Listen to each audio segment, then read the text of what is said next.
Hoje, nós vamos refletir como que o caminho da autossuperação pode nos ajudar nessa autotransformação consciente. Talvez você já tenha passado por isso. Diante de um desafio, você se pega reagindo da mesma forma de sempre, como se estivesse presa em uma versão antiga de si mesma. Talvez perceba que determinadas situações despertam em você emoções inesperadas, como se trouxessem à tona algo ainda que não está resolvido dentro de você. O amadurecimento psicológico é um convite para olhar para essas experiências sob um novo olhar.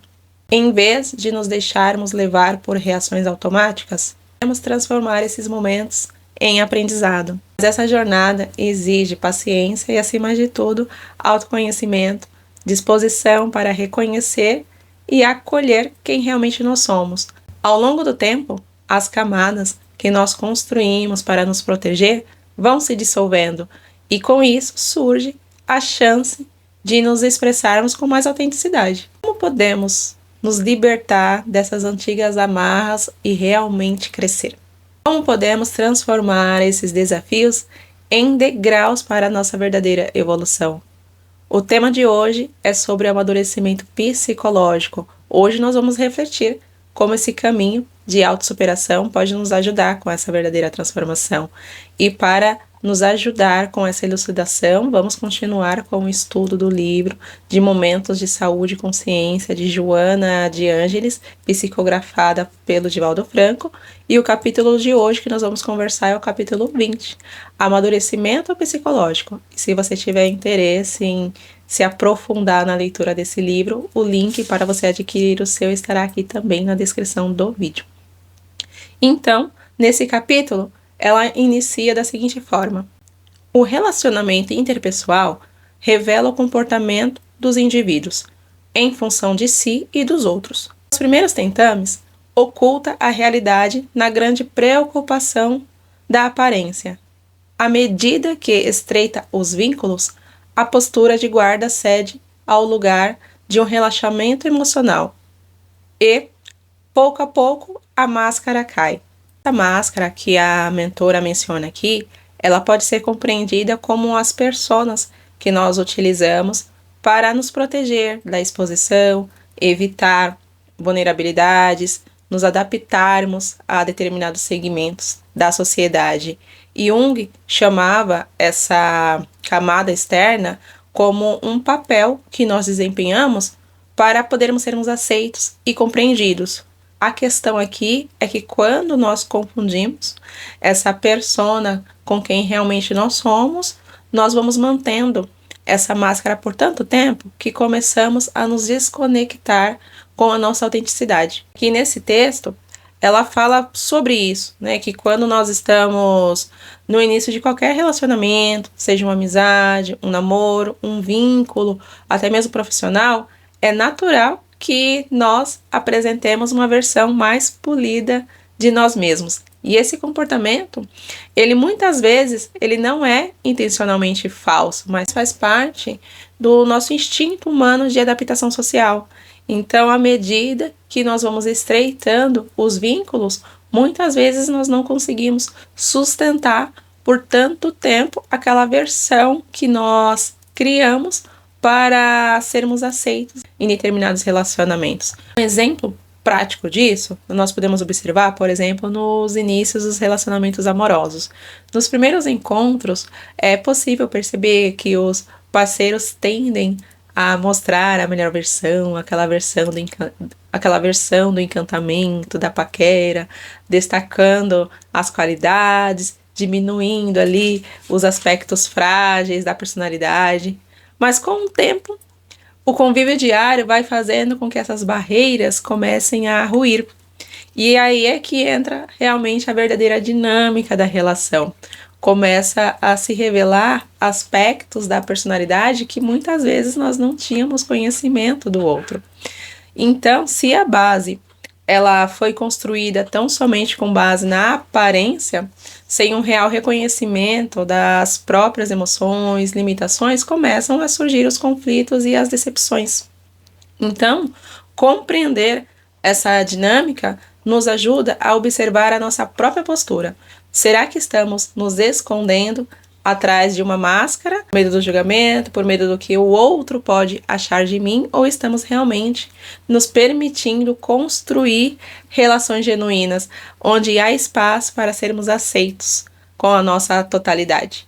Outro parágrafo, ela diz o seguinte: nas pessoas realizadas, saudáveis, a conduta permanece sem surpresas, porque há uma interação da sua vivência interior com o exterior, o verdadeiro amadurecimento psicológico.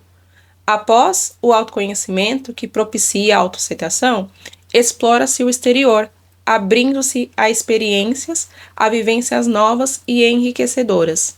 Esse amadurecimento psicológico que Joana de Ângeles nos explica ocorre quando há uma harmonia entre o que sentimos internamente e o que verdadeiramente nós estamos expressando no externo. Isso significa que uma pessoa que está realizada emocionalmente não precisa constantemente ficar provando seu valor, não precisa ficar com aquela ansiedade de querer agradar todo mundo, ou até mesmo esconder os seus pontos mais frágeis, as suas vulnerabilidades.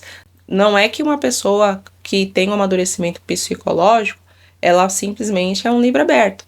No entanto, ela não tem vergonha de, se for o momento, de se mostrar um pouco mais frágil, se mostrar um pouco vulnerável, pois há um alinhamento entre a sua essência e suas ações no mundo.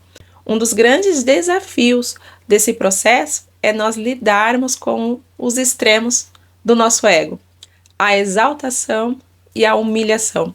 A exaltação do ego, ele acontece quando nós buscamos reafirmar aquilo que nós não somos. Parecemos ser, mas não somos. Então nós buscamos a todo custo reafirmar a nossa importância através da arrogância, através da necessidade de validação, uma postura de superioridade em relação aos outros. E já esse estado da humilhação do ego já ocorre quando existe um rebaixamento excessivo da nossa própria identidade. Quando nós começamos a gerar em nós posturas de autoanulação, esperando que os outros validem o nosso ser. Esse trecho do rebaixamento excessivo da própria personalidade, do próprio ser, me recorda uma história que eu vivi quando eu trabalhava numa outra profissão com uma colega de trabalho, que ela tinha questões de oscilação do peso. E todas as vezes que ela não estava ali se sentindo bem com o peso dela, ela se autoflagelava, né? Ela dizia, eu estou muito gorda, não estou gostando do meu peso, etc e tal. Só que, no entanto, o que ela estava buscando era que nós, as colegas de trabalho, falassem que ela não estava tão gorda daquele jeito que ela imaginava, que ela estava bonita, então ela estava buscando a validação. E era algo bem, assim, curioso e interessante ao mesmo tempo, porque ela falava que não estava gostando do peso e que ela ia fazer academia. Só que quando ela começava a receber as palavras de conforto, vamos dizer assim, aí ela dizia, então eu não preciso fazer academia, estou bem. Então, percebe que esse estado é um estado disfuncional do ser, né? Porque não permitia que ela criasse uma personalidade equilibrada. Essa instabilidade emocional revela que ainda há um processo interno a ser trabalhado para que a identidade ela não dependa exclusivamente da validação externa. Eu trouxe um exemplo de autoestima, mas isso pode acontecer, por exemplo, quando nós estamos buscando um reconhecimento profissional ou em qualquer outra área da vida. O equilíbrio psicológico, ele não está em negar a necessidade do reconhecimento ou o impacto das dificuldades, sim em construir uma base sólida que permite transitar entre os desafios da vida sem se perder nos extremos. E isso só é possível através do autoconhecimento, da autoaceitação e da disposição para crescer sem precisar se inflar ou se diminuir diante das circunstâncias. Joana de Ângeles também nos faz um alerta. Ela diz o seguinte: não te permitas perturbar pelos indivíduos reagentes que se encontram de mal com eles próprios e vomitam mau humor contra os demais. Permanece cortês, para que não seja o teu estado bilioso a dizer como te comportares. Por tua vez, não te transforme em personalidade reatora, aquela que está sempre reagindo quando poderia e deveria agir. Esse trecho sobre amadurecimento psicológico traz uma reflexão essencial sobre como nós devemos nos comportar em relação às circunstâncias da vida e o relacionamento para com os outros. Muitas vezes nós encontramos pessoas que, por estarem em conflitos consigo mesmos, projetam as suas frustrações no ambiente e ao redor. Se não estivermos atentos, podemos ser contaminados por essa energia e nos tornarmos também reativos, perpetuando um ciclo de negatividade. A diferença entre agir e reagir é fundamental dentro desse contexto. Reagimos, estamos apenas respondendo de forma automática. E isso nos torna reféns do humor e das atitudes das outras pessoas. Já quando escolhemos agir, assumimos uma postura madura, uma postura mais consciente, decidindo como que queremos lidar com essa situação, sem nos deixarmos levar pelo impulso emocional. Um exemplo clássico disso é o cotidiano no trânsito. Imagine que alguém te fecha no trânsito e te insulta. Se você reage imediatamente, xingando de volta ou acelerando de forma agressiva, você se torna refém daquela energia. Você se torna refém do humor do outro. Mas se você escolhe agir com consciência, respirando fundo e seguindo o seu caminho sem absorver aquela negatividade, você mantém a serenidade e impede que o comportamento do outro defina teu estado emocional. Já aconteceu isso com você? De você estar super bem, de repente você é envolvido na tempestade alheia? Aquele mau humor, aquela negatividade consome a energia do seu dia e você fica totalmente desorganizado? Acontece porque você reagiu de forma automática. Quando você começa a perceber que aquela tempestade não é sua e você não precisa entrar nela, você consegue manter um equilíbrio emocional. Esse tipo de amadurecimento emocional, ele não simplesmente acontece, ele exige de nós prática e autoconhecimento. A gente precisa se conhecer para a gente poder entender como que são também os nossos estados emocionais. Ao invés de sermos tomados pelo calor do momento e reagirmos de forma impulsiva, nós podemos nos perguntar de uma forma mais íntima, mais reflexiva: essa situação está tentando me ensinar?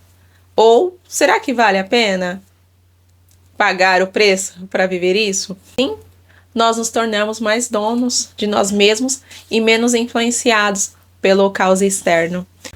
No outro trecho desse texto, ela diz o seguinte: a tua ação e reação traduzem como és interiormente, bem como sentes e vê em realidade o que se passa em teu íntimo. Assim, não desperdice energias mascarando-te, antes aplique-as em contínuo trabalho de autoaprimoramento, de crescimento interior, até exteriorizar as conquistas em simpatia da cordialidade e do amor.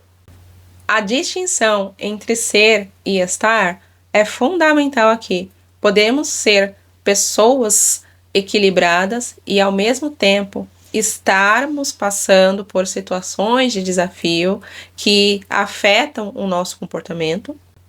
E isso é natural, porque nós somos seres espirituais vivendo uma experiência humana. Porque o caminho do amadurecimento, ele não é sobre nunca reagir, mas sim sobre reconhecer esses momentos de travessia e usar a consciência para não se perder neles. Além disso, muitas vezes nós confundimos polidez com um mascaramento. É importante nós compreendermos que muitas vezes optar por agir com cordialidade, mesmo diante de um conflito, não significa reprimir sentimentos ou evitar a autenticidade, mas sim que nós estamos buscando um equilíbrio saudável entre o que sentimos e como expressamos isso ao mundo. A verdadeira maturidade não está em reagir de forma impulsiva, mas em compreender o que estamos sentindo e escolher como queremos lidar com aquilo de forma construtiva. Esse trecho do livro nos convida a usar a nossa energia para não esconder as nossas emoções, mas para trabalharmos de uma forma contínua em favor do nosso crescimento interior. Assim, o que emanamos para o mundo deixa de ser uma fachada e passa a ser uma expressão genuína de quem realmente nós somos, mesmo nos dias desafiadores. E para fechar aqui esse texto, Joana de Ângeles diz o seguinte: Jesus nunca se amesquinhou diante dos falsamente poderosos ou de classe e economia mais expressiva. Tampouco se tornou prepotente diante dos fracos e sofredores. A linha do equilíbrio entre o seu eu interior e o exterior demonstrou a sua superioridade moral, espiritual e intelectual, que o torna modelo sob todos os aspectos para todos nós, exemplo de perfeita maturidade psicológica, porque é planificadora. Essa reflexão final que ela nos traz nos lembra que o verdadeiro amadurecimento psicológico não é tão apenas uma questão de comportamento, mas sim de um processo de integração entre quem somos e como nós nos expressamos no mundo. Jesus ilustra essa harmonia. Ele não se curvou ao medo e nem se deixou levar pela arrogância. A força está na autenticidade e na coerência entre os seus valores e as suas ações. Então, para concluir essa conversa, eu deixo aqui para você uma pergunta para você refletir. Como você tem equilibrado o seu interior com a forma como você se apresenta ao mundo? Será que as suas ações refletem realmente a sua essência? Estão sendo influenciadas por inseguranças e padrões inconscientes? A proposta não é buscar a perfeição, e sim a inteireza, um olhar mais consciente de si mesma. A maturidade emocional, ela se constrói com cada escolha que nós estamos fazendo, e a transformação, ela começa a partir de uma reflexão sincera. Para você essa reflexão. Se você não é inscrito, se inscreva para continuar acompanhando os vídeos aqui do canal, comente para apoiar o canal e compartilhe também, semeie essa semente do bem. E se você quer se aprofundar mais sobre esses temas de maturidade emocional, inteligência emocional, eu convido você a participar do meu treinamento de 21 dias de transformação, como desenvolver a resiliência e inteligência emocional. É um treinamento rápido, super prático. A proposta é incentivar você a perceber a resiliência e inteligência emocional no seu dia a dia. O link para se inscrever também está aqui na descrição desse vídeo e eu espero você. Até mais!